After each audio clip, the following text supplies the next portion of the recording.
All right. So we're diving deep into this whole idea of digital cash. Yeah. People hear Bitcoin and think it just kind of popped out of nowhere. Right. But there's this whole history, like way before Bitcoin. Absolutely. It's a fascinating history. People often think Bitcoin just kind of came out of thin air, but Yeah.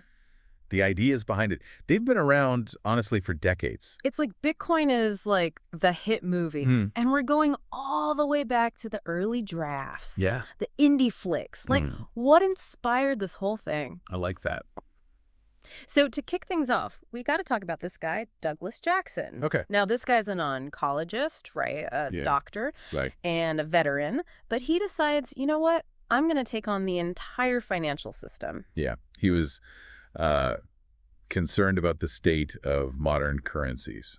Yeah. I mean, what is money, right? Well, and that's exactly what he was thinking about. Like, Yeah. you see, they're not backed by anything tangible like gold anymore. Right. It's just trust in governments, essentially. Right. Just a promise. And he saw this as like a recipe for economic instability. Oh, yeah. They print more of it whenever. Yeah. So it's like, how can you trust that? Exactly. So he's looking at gold. This metal, it's held value for centuries. Yeah. But he also knows that the future is digital. So how do you square those two things? Yeah, it's a tough needle to thread. So what does he do? So he created e-gold. It's a digital token Okay. representing actual gold, Oh, interesting. held in vaults. So like digital gold backed by actual gold. Exactly. It was a bold move to offer like a more accessible, stable That makes sense. That makes total sense. alternative to like fiat currency, you know? Totally. Did it work? Well, I mean, it seems like a good idea. it was a noble effort. Like you said, it makes sense, Yeah. but it faced too many obstacles and didn't really catch on. Ah, okay. So another good idea bites the dust. Well, but here's the thing. Even in failure, it provided valuable lessons for innovators. Okay. It showed there was a desire for this. People want an alternative. Exactly. Okay, so e-gold, cautionary tale. But this is where it gets really interesting for me. This whole quest for digital cash, it's like deeply connected to this whole other world. Austrian economics. It's true. Many of the digital cash pioneers, they drew inspiration from Austrian economics. Really? Oh, yeah. Okay. Specifically, the works of Karl Menger. Menger. Okay, so for those of us who, didn't get a PhD in economics, Sure. what did this guy bring to the table? Okay. So Menger, he kind of revolutionized how we even think about value itself. Okay. So before him, most economists, they believed that the value of something came from like the cost of production. Okay. So like how much it costs to make something. Yeah, like the materials, the labor, all that. But Menger's like, hold on, that's not the whole story. Yeah. There's going to be more to it than that, right? Exactly. Like sometimes things are worth way more than what it costs to actually make them. Exactly. So he introduces this concept called marginal utility. Marginal utility. And he argued that value is subjective. Subjective. Okay. So imagine this. You're at like a sporting event, right? Okay. And you are dying of thirst. It's hot out. That first bottle of water, you would pay a premium for it. Yeah, it's probably. Like way too much. Exactly. $10 for a bottle of water. But by that third bottle, not as desperate. Yeah, you're feeling The value's changed. right. For you, even though it's the same water. So it's like that old saying, one man's trash is another man's treasure, but applied to economics. Yes. And this was huge, revolutionary, because it meant that value wasn't something like inherent in the object itself. It was determined by the individual. Okay. I'm starting to see where this is going. So if value is subjective like that, then maybe the power to like create money, to control money, maybe that shouldn't be in the hands of any single entity either. Exactly. That central control, it becomes really problematic. Yeah. Because it might not reflect what the people actually value. And this is where another Austrian economist comes in, Friedrich Hayek. Hayek, okay. He takes Menger's ideas, this subjective value thing, and he's like, how does this apply to the entire economy? Okay, so we've got this idea of subjective value. What does Hayek add to the mix? He said that prices, they're not just these random numbers. Okay. They're actually encoding vast amounts of information Oh, wow. about supply, demand, people's preferences. scarcity of resources. It's like these signals Interesting. in this massive information network. So prices aren't just about like how much money we have to shell out for something. It's telling us what's valuable and what's not to everybody else. Right. But Hayek also warned that if those price signals get distorted, it could be disastrous. Oh, okay. So like don't mess with the system too much. Right? Think about like the housing market crash not too long ago. Oh, man. Don't remind me. But manipulating interest rates, which is essentially the price of money, right? Right. Created this bubble, and it was only a matter of time. It's like someone messing with the dials on a machine they don't understand. Something's going to blow eventually. And that fear of centralized control of someone messing with the dials of the entire system, that's key to keep in mind as we move into the world of the cypherpunks. Cypherpunks, huh? Sounds kind of like cyberpunk, William Gibson. I dig it.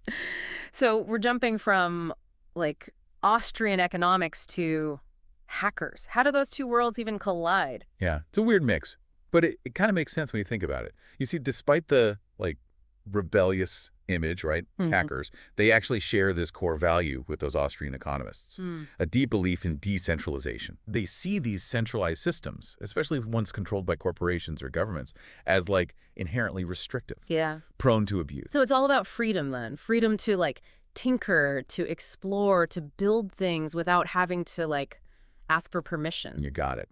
And this is where a guy named Richard Stallman comes in. So back in the 70s, he's a hacker at MIT's AI lab. MIT, wow. And he's becoming increasingly frustrated with, like, the nature of software back then, right? It was all proprietary. You couldn't see the code. You couldn't change it. All closed systems. Exactly. He called it a form of digital fascism, actually. Wow. It's a pretty strong term. Yeah, he's not holding back. But that's how strongly he felt about it. Imagine you buy a computer, but you're locked out of how it actually works. That's what he was fighting against. Stallman. Wait, as in Richard Stallman. The free software guy. The one and only. You're telling me he ties into all of this? Oh, yeah. He's hugely influential. Man, my mind is a little blown right now. I mean, you're a Linux user, right? Yep. That's all him. He's the guy behind all of that. Exactly. So he launches this thing called the GNU project. The goal, build an entirely free operating system. Wow. Completely free to use, free to change. An alternative to, you know, stuff like Unix, which was proprietary. Bold move. So how did he, like, actually make it happen? I mean, anyone can just say they want to build a free operating system. Right. Well, he was a brilliant programmer, for one. But just as important, he knew that he needed a way to guarantee this software would stay free. For everyone, forever. Okay, so how do you do that? He created this thing called the GNU General Public License. It was a legal tool, a license. And it said, basically, anyone who uses this code also has to share their code if they make changes. So you can't just, like, take the free software and then turn around and make it proprietary yourself. Exactly. Stallman wanted to tear down the walls. He wanted software to be something you share and build on, not something corporations lock down and control. Man, I get it now. I can totally see why that idea, that philosophy would resonate with people who are all about, like, individual liberty and all that. Absolutely. And his work, it inspired a whole wave of hackers who believed in open collaboration. And this is where the cypherpunks really come into focus. Their big thing was using cryptography to protect privacy. Because this is the early days of the internet, right? Right. And they're looking ahead and realizing, uh-oh, as our lives move online, privacy is going to be even more vulnerable. It makes sense. So they wanted to build a world where you could, like, communicate and even, like, do business online without Big Brother looking over your shoulder. You got it. And their mailing list, which started in the early 90s, this became like the central hub for all these ideas. You had cryptography experts, hackers, privacy advocates, even some, believe it or not, some Silicon Valley CEOs, all just like bouncing ideas off each other, trying to figure out how to turn this vision of a truly free and private digital world.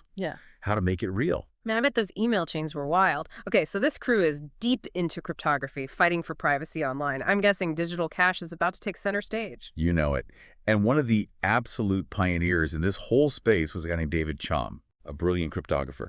He developed a system called blind signatures. Blind signatures. Okay, you're going to have to break that one down for me. It sounds awfully technical, even for a deep dive. So imagine this.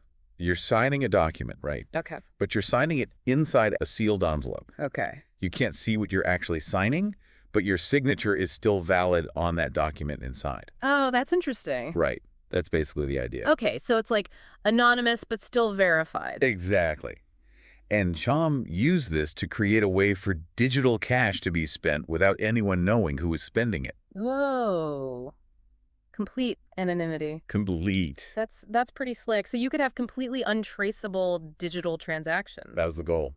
No one knows it's you. Sounds like a dream come true for some folks. Well, yeah. And he even started a company, DigiCash, it was called. And DigiCash. To try to make this a reality. They even ran some early trials with banks. But it never really took off. Really? I mean, this is like the second time we've seen this, right? Brilliant minds, groundbreaking ideas, but people just aren't into it. Whoa. What was the roadblock this time? Well, a few things. For one, the tech itself was still new, pretty complex. Most people, they just didn't get it, and there wasn't a user-friendly way to, actually use it. Yeah, if it's too hard to use, people aren't. Exactly. Plus, they ran into that classic chicken and egg problem. The old chicken or the egg. Right. You've got merchants. They're not going to accept digital cash if there aren't enough people using it, right? Yeah. But why would people adopt this new digital cash thing if there's nowhere to use it? Yeah, it's a digital cash deadlock. So what happened next? Did everyone just give up and go home? Not a chance. This idea, this dream of digital cash, it was just too big to let go. And other brilliant minds stepped up. We had Adam Back with his Hashcash system, Hal Finney with something called RPOW. They kept trying to crack the code, so to speak. So we're getting closer to the Bitcoin we know. Well, I say we know it, but no. Anyway, but what was missing? Were they all just like a little too early? Or were they all missing some crucial piece of the puzzle? Yeah, it's like we're stuck, right? It felt that way. All these digital cash attempts, they hit the same wall. Yeah. So what changed? Well, it's funny you should say that. Okay. Because while the cypherpunks are off in their, digital labs building these systems, the real world, so to speak, is marching towards a financial meltdown. 2008. Exactly. Remember that? Oh, yeah. Like it was yesterday. It felt like the whole thing was going to, fall apart. Yeah, and it was a huge wake-up call for a lot of people. Yeah. And it's interesting because, remember we were talking about Hayek? Hayek. Right. He'd been saying this kind of thing would happen. Yeah, for decades. For decades. Way back when. About, the dangers of central banking. Right. And governments just, meddling in the free market. So when the housing bubble burst, was Hayek just like, I told you so? Pretty much. Yeah. Because his whole thing was that, when you start messing with interest rates, when you start, pumping more money into the system, right, it's artificial. You're going to create these booms and busts. And you did. And we did. Exactly. Suddenly, easy credit leads to all this risky lending. Everyone wants a piece. Housing prices go through the roof. Uh-huh. And it's all, built on sand. Right. And then the tide goes out. Exactly. And everyone realizes, oh, we're all swimming naked. Not a pretty sight. No. And so it sent these shock waves through the entire system. The whole thing's on the verge of collapse, right? So what do we do? I mean, what do you do at that point? Well, what did they do? More of the same. Yeah. Can't stop, won't stop. Governments come in with these massive bailouts. Right. All these policies, right? Emulate. Trying to, fix it. Yeah, I got to keep it all going. Which, Hayek would probably say. Probably not the best idea. Probably not going to work long term. It's going to make it worse. Yeah. You're just distorting, the natural way that things are supposed to work. Right. So here we are, reeling from this massive financial crisis, distrust in governments and central banks, at an all-time high. Sounds like the perfect time for something like Bitcoin to just, pop up. Right. Got it. And it's right around then, almost like clockwork, someone, or maybe some group of people, calling themselves Satoshi Nakamoto. Oh, here he is, or she, or they. Right. We still don't know. They released this white paper, and it's called Bitcoin, a peer-to-peer electronic cash system. I've heard about this white paper. Short, sweet, to the point, but from what I understand, revolutionary. This is it, the moment it all changes. It was a big deal. So this whole Satoshi thing, is this the mysterious genius who finally cracked the code? I wish it were that simple. The truth is, it's way more nuanced than that. We still, to this day, have no idea who Satoshi Nakamoto was, or if it was even just one person. Okay. But what we do know is that whoever it was, they knew their stuff. Okay. They were deep into everything we've been talking about. Austrian economics, Mm-hmm. all the Cypherpunk's work with cryptography, Mm-hmm. all those attempts at digital cash that came before. They knew it all. So it wasn't just a lucky break or some just stroke of genius that came out of nowhere. No, this was the culmination of decades of work, of ideas, finally coming together at the perfect moment. Okay, that makes sense. But even with perfect timing, all the pieces in place, Bitcoin still could have failed, right? Oh, absolutely. It still had all these huge hurdles to overcome. The technology itself, government regulations, not to mention just like explain it to people. Yeah. Good luck with that. So it's like digital money, but not controlled by anyone. It was, and still is, kind of a radical idea.